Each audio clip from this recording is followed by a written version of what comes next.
Good morning. Welcome to AP Computer Science A.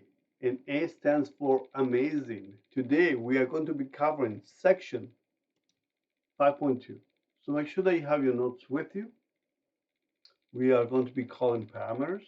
We are going to have two types of parameters. We're going to have a formal parameter and an actual parameter. Formal parameters are sometimes called parameters, and actual parameters are sometimes called arguments. And we'll go there in a few minutes. And just make sure that you read through your notes. Have your repo ready to go. 5.2. Type in your name, the period. Don't forget to click on submit so you can get credit for this assignment. We are going to continue working with methods. We're going to continue creating our methods, but now we're going to make them a little more powerful by sending in values that we can use within the method from our main class, or now main class, but also our main method. And right now, what we are doing, we are only creating methods inside one class. And in the same class where your main method is located. Once we go to section 5.5, we're actually going to be creating separate classes, and our main method will be in a different class that we can actually access those methods from this class here. But for now, remember that we want to be able to create our own methods before the main method. Our main method should be on the lower part. But if you actually happen to place your methods afterwards, it will not cause any errors. You'll still be the same. But the preference for most programmers is to be able to place your other methods above the main method. So we're going to create something simple. First, we're going to get the input from the user. We're going to get a double, and we're going to just square it. So in this class, we are already importing our scanner class. So therefore, within our main method, we're going to get the user input. And in order to be able to get the user input, we need to use the next double method, which is in your scanner class. And the scanner class is a non-static class. So therefore, we need to be able to create an object. We're going to name it scan. In order to create the object, we need to call the constructor. And we need to be able to get the user input from the keyboard, so it'll be system.in. Now we're going to send a message to the user, say system.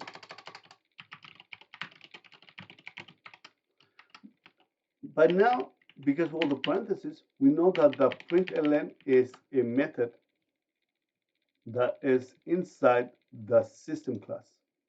Now, the println is a static method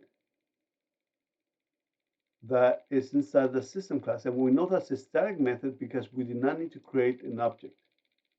Where in order to be able to use the scanner class and the methods inside the scanner class, we need to be able to create an object. The println, we do not need to create an object in order to use it. So now let's go say system.out. And we'll talk about static and non-statics on section 5.8. And we'll continue to talk about it throughout the class. So it'll become a little more clear. Please enter in a number. And let's go and say double.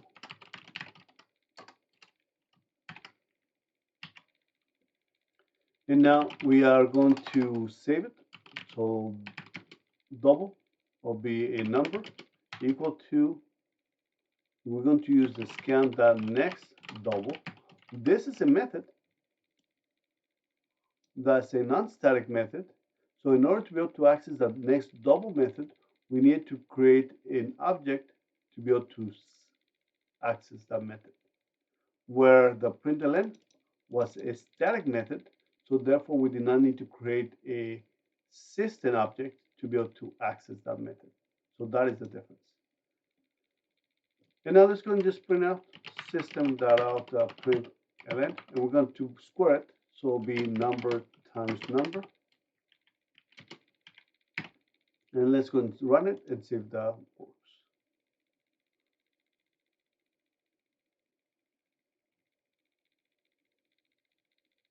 Come through. Sometimes it gets a little stuck if my connection is too slow, you know. Let me just reload it. It did save it, so let's go and run it. Enter a number, a double, 5.0. So therefore, you square it gives you 25. So, but now we want to be able to create the print it out within a different method. So I'm going to cut it. And now let's go and create a method called public static void, and we're going to call it square it. Now remember, the public means that anybody can access it outside the class. Static means that we don't need to create an object to be able to access this method. Void, we're not going to return anything, and we're going to talk about return values on section 5.4. Squared is the name of the method. We're going to place brace, open and close, so all of the code of this method will be within these braces. The squared method is going to take in a double. So this is the formal parameter, and the variable of that we're going to send in is num. We can name it num if we want, or we can name it, give it a different name, so x. And therefore, I can go system.out the print event, and we can say x times x. So therefore, when we invoke or call the method square it, we can just send in the value num, and you'll be sending here as the variable x, which we're going to square and print. We run it, press enter number, 5.0, 25. Now, this double x is called a parameter, but often they call it a formal parameter.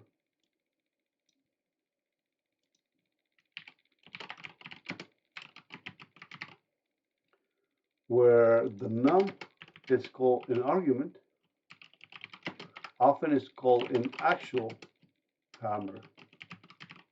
So that is the difference. Many times they call it parameter an argument. Other times they call it formal parameter an actual parameter. And the way that I remember is that formal, it's actually a double x. You actually declare the type of variable and then the name of the variable. So like, for example, instead of calling me Diaz, he called me Senor Diaz. It's a little more formal, correct? The actual parameter is the actual value that you're going to send in.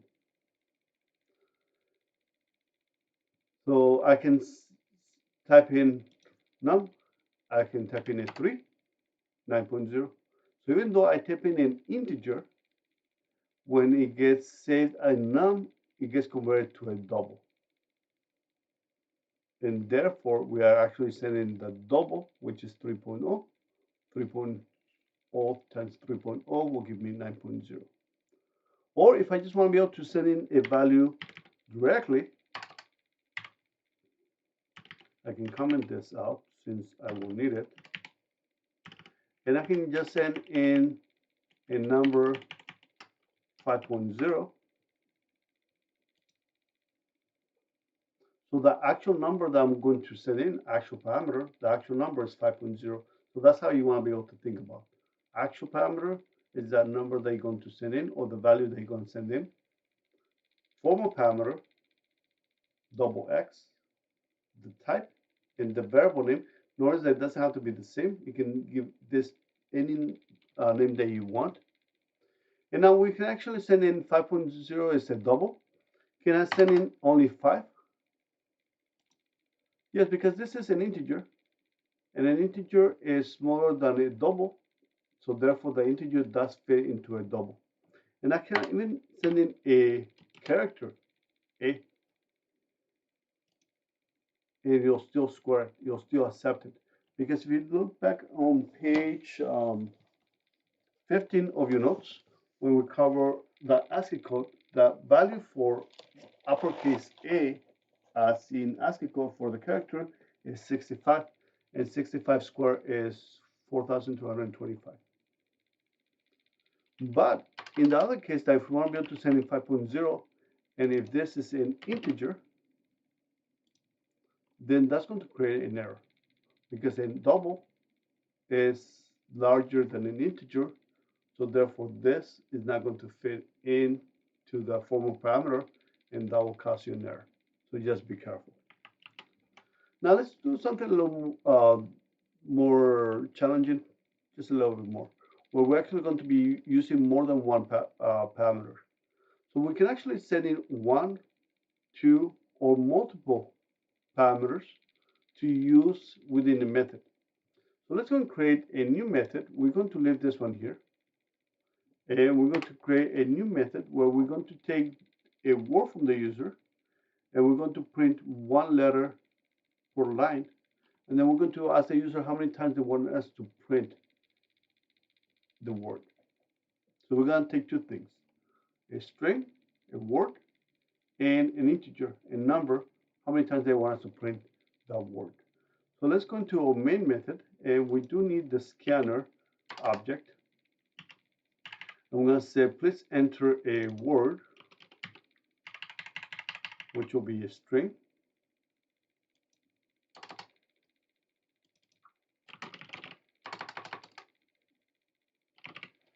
We're going to call it word, and it'll be next line, correct.